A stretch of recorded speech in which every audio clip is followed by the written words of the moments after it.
When it comes to sound quality, audiophiles swear by amplifiers which contain vacuum tubes to boost and modify the electrical signal. They were the norm until transistors came along in the 1950s. Many audio enthusiasts still prefer tube sound, which they find warmer, richer, and more natural.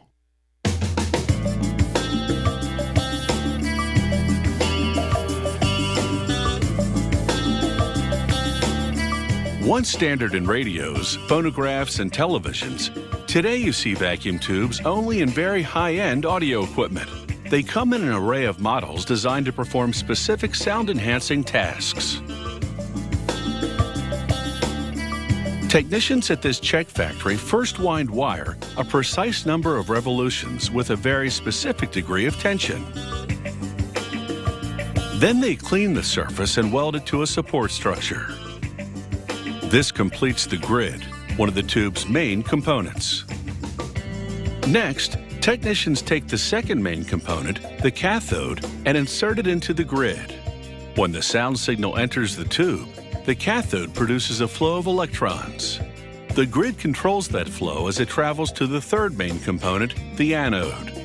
The anode's top-secret black coating increases the effect of the electrons hitting it, causing the anode and cathode to have two different voltages, both of which are greater than that of the original signal. This makes the signal larger and more powerful, meaning it amplifies the sound.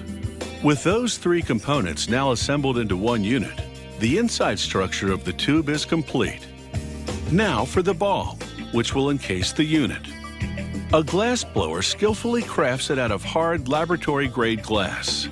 Using a high-temperature torch and glass-making tools, he melts the open end and seals it off. Then he blows in a bit of air to shape the end into an evenly rounded dome.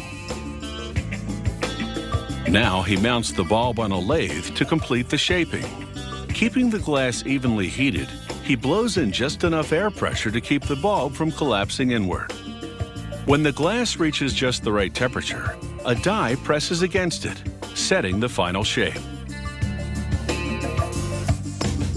Next, they mount a glass collar over copper wires clamped into a motorized vise.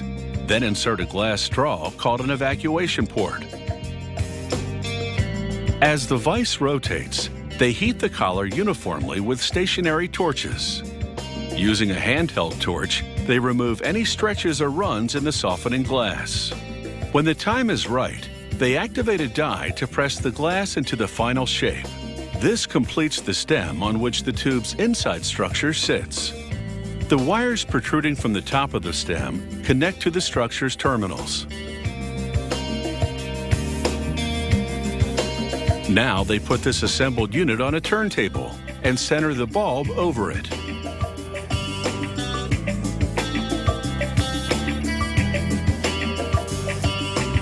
As the turntable revolves, they heat the bottom of the bulb. As the glass melts, they press it inward, fusing it to the stem.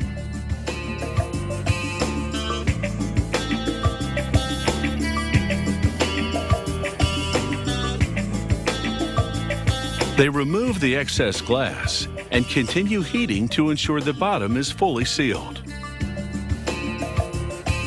Next, they prepare to suction out the air.